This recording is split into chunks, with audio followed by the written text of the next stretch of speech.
സുനൂസ് kitchen ടേൽസിലേക്ക് എല്ലാവർക്കും സ്വാഗതം. അപ്പോൾ നമ്മൾ ഇന്ന് ഉണ്ടാക്കാൻ പോകുന്നത് ഒരു ചക്ക വിഭവമാണ്. അത് ഇന്നലെ എനിക്കൊരു ചക്ക കിട്ടിയിട്ടുണ്ടായിരുന്നു. അപ്പോൾ നമുക്കതിൻ്റെ കൂഞ്ഞിലെന്ന് പറയുന്ന സാധനമുണ്ട്, അതായത് ചുളയുടെ മുകളിലിരിക്കുന്ന. വേറെയുള്ള സ്ഥലത്തൊക്കെ എന്താ പറയുന്നത് എനിക്കറിയില്ല. ഞങ്ങളിവിടെ കൂഞ്ഞിലെന്നാണ് പറയുന്നത്. ഇതാണ് സാധനം. നമുക്കിതൊന്ന് ചെറുതായിട്ട് നോൺ വെജ് കഴിക്കാത്തവർക്കൊക്കെ കഴിക്കാൻ പറ്റുന്ന രീതിയിലാണ് ഇതുണ്ടാക്കുന്നത്. എങ്ങനെയാണ് ഉണ്ടാക്കുന്നത് നമുക്ക് നോക്കാം. നമുക്കൊന്ന് ഇങ്ങനെ അരിയേണ്ട രീതി ഞാനൊന്ന് കാണിച്ചു തരാം. ചെറുതായിട്ട് ഇങ്ങനെ കീറുക. ഇത് എടുക്കേണ്ടത് കട്ടിയുള്ള കൂഞ്ഞിലെടുക്കരുത്. ശകലം സോഫ്റ്റായിട്ടുള്ള കൂഞ്ഞിൽ വേണം എടുക്കാൻ. എന്നാൽ മാത്രമേ ഇതൊരു ടേസ്റ്റ് കിട്ടുള്ളൂ. അല്ലെങ്കിൽ നമുക്കിങ്ങനെ മരം പോലെ ഇരുന്നാൽ അത് ഉപയോഗിക്കാൻ കൊള്ളത്തില്ല. അതുകൊണ്ട് അത് അരിയേണ്ട രീതി ഇതുപോലെ കുഞ്ഞായിട്ട് ഇത്രയും വലിപ്പത്തിൽ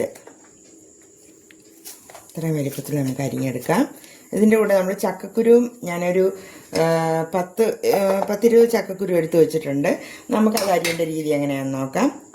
ചക്കക്കുരു തണ്ട് ഇങ്ങനെ വട്ടത്തിൽ കനം കുറച്ച് ഇതിൻ്റെ കൂട്ടത്തിൽ നമുക്ക് അരിയാം.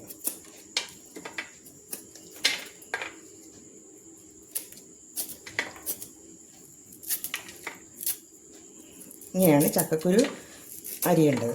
നമുക്കപ്പം ചക്കക്കുരുവും കൂഞ്ഞിലും കൂടെ എല്ലാം ഒന്ന് അരിഞ്ഞെടുത്തുകൊണ്ട് വരാം. അപ്പം ഞാൻ ഈ കൂഞ്ഞിലും ചക്കക്കുരുവും കൂടെ അരിഞ്ഞ് കൊണ്ടുവന്ന് കഴുകി വൃത്തിയാക്കി അരിഞ്ഞ് വെച്ചിട്ടുണ്ട്. അത് നമുക്കൊരു കുക്കറിലോട്ട് മാറ്റാം. ആ കൂട്ടത്തിൽ നമുക്കൊരു ശകലം ഇത്രയും തേങ്ങാക്കൊത്തും കൂടി ഇട്ട് കൊടുക്കാം. കുറച്ച് മഞ്ഞൾപ്പൊടി,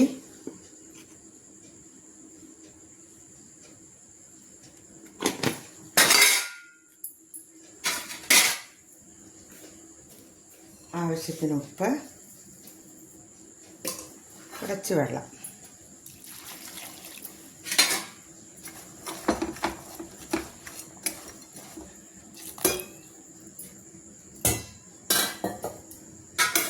നമുക്കൊന്ന് തീ കൊടുക്കാം.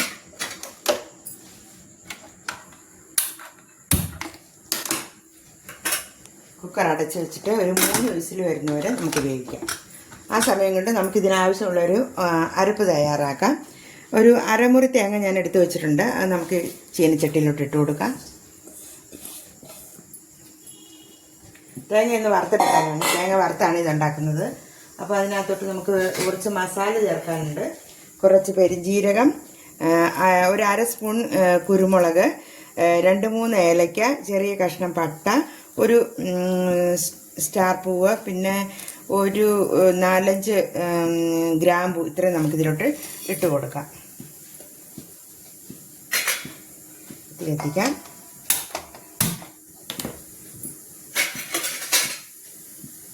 ചീനച്ചട്ടി ഒന്ന് ചൂടായിക്കോട്ടെ. നമുക്ക് നല്ലപോലെ ഇത് മൂപ്പിച്ചെടുക്കണം, വറുത്തെടുക്കണം. ഇവിടെ തേങ്ങയൊക്കെ മൂത്തിട്ടുണ്ട്. നമുക്കതിനകത്തോട്ടൊരു 2.5 സ്പൂൺ മുളക് പൊടി ഇട്ട് കൊടുക്കാം. ഒരു 2 സ്പൂൺ മല്ലിപ്പൊടി ഇട്ട് കൊടുക്കാം. ഒന്ന് മൂക്കട്ടെ.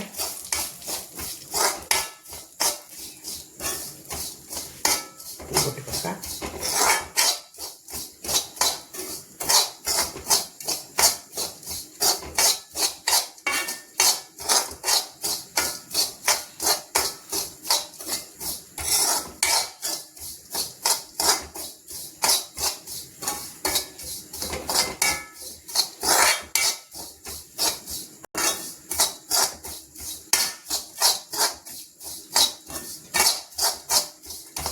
മൂത്തിട്ടുണ്ട്. നമുക്കിതൊരു പരന്ന പാത്രത്തിലോട്ട് മാറ്റി കൊടുക്കാം. തണുത്തതിന് ശേഷം നമുക്കിതൊന്ന് പൊടിച്ചെടുക്കണം.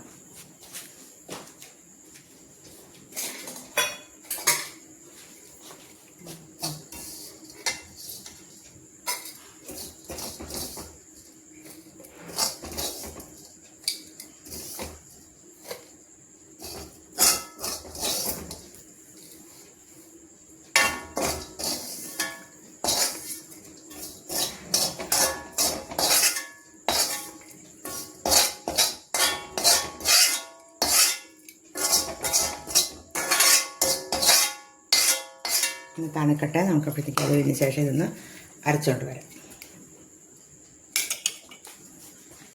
നമ്മുടെ കൂഞ്ഞിലൊക്കെ വെന്തോന്ന് നമുക്ക് നോക്കാം.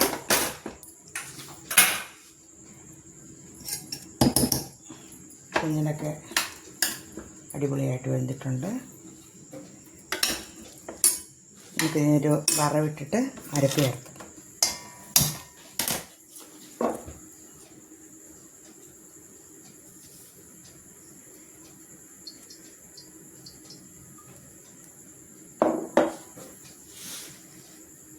എണ്ണയൊന്ന് ചൂടാകട്ടെ. നമുക്ക് കടുക് ഇട്ട് കൊടുക്കാം.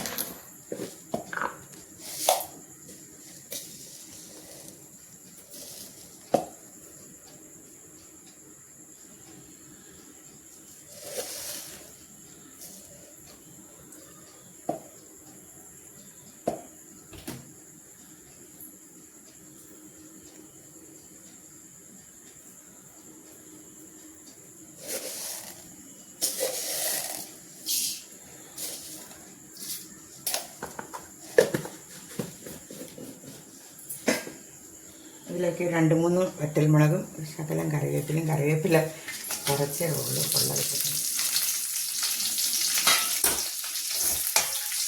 കടുക് കൊടുക്കാം. ഞാനിവിടെ അരപ്പ് ഒരു ശകലം പോലും വെള്ളം ചേർക്കാതെ പൊടിച്ചാണ് കൊണ്ടുവന്നിരിക്കുന്നത്. നമുക്ക് തോരനാണിത്. ശരിക്കും പറഞ്ഞാൽ കൂഞ്ഞിൽ തോരനാണ്. അപ്പോൾ അതിന് അധികം വെള്ളത്തിൻ്റെ ആവശ്യമില്ലല്ലോ. അത് കാരണം ഒട്ടും വെള്ളം ചേർക്കാതെ തേങ്ങയുടെ എണ്ണ കൊണ്ട് മാത്രമാണ് ഇത് അരച്ചുകൊണ്ട് വന്നിരിക്കുന്നത്.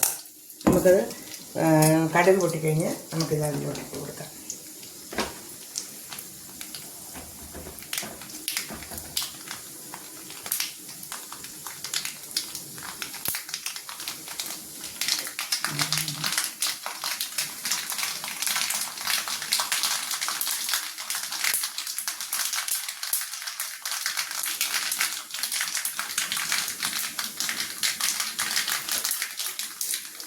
കടുകെല്ലാം പൊട്ടിച്ചിട്ട് ഇത് ചേർത്ത് കൊടുക്കാം. ഇതിലോട്ട് കടഞ്ഞിട്ട് കൊടുക്കാം.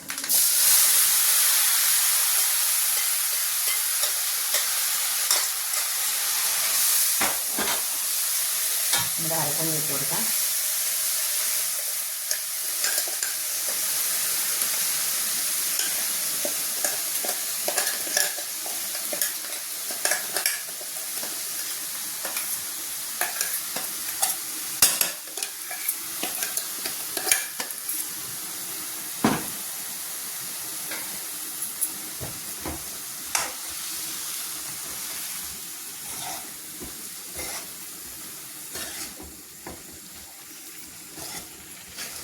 ഒരു മിക്സി കഴുകി ഒരു ശകലം വെള്ളം നമുക്ക് ഒഴിച്ചു കൊടുക്കാം.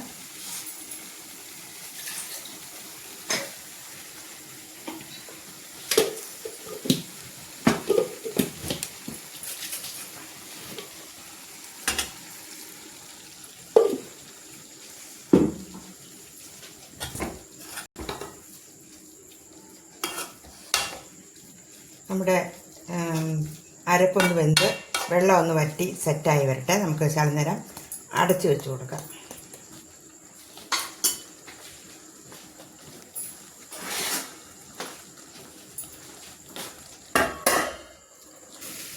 അപ്പോൾ നമുക്ക് തുറന്ന് നോക്കാം. നമ്മുടെ കൂഞ്ഞിലുകാരൻ റെഡി ആയിട്ടുണ്ടാവുന്നു.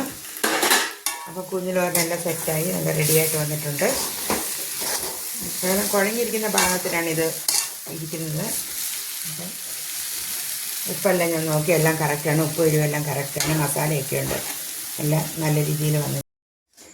അപ്പോൾ നമുക്കിതൊരു പാത്രത്തിലോട്ട് മാറ്റാം.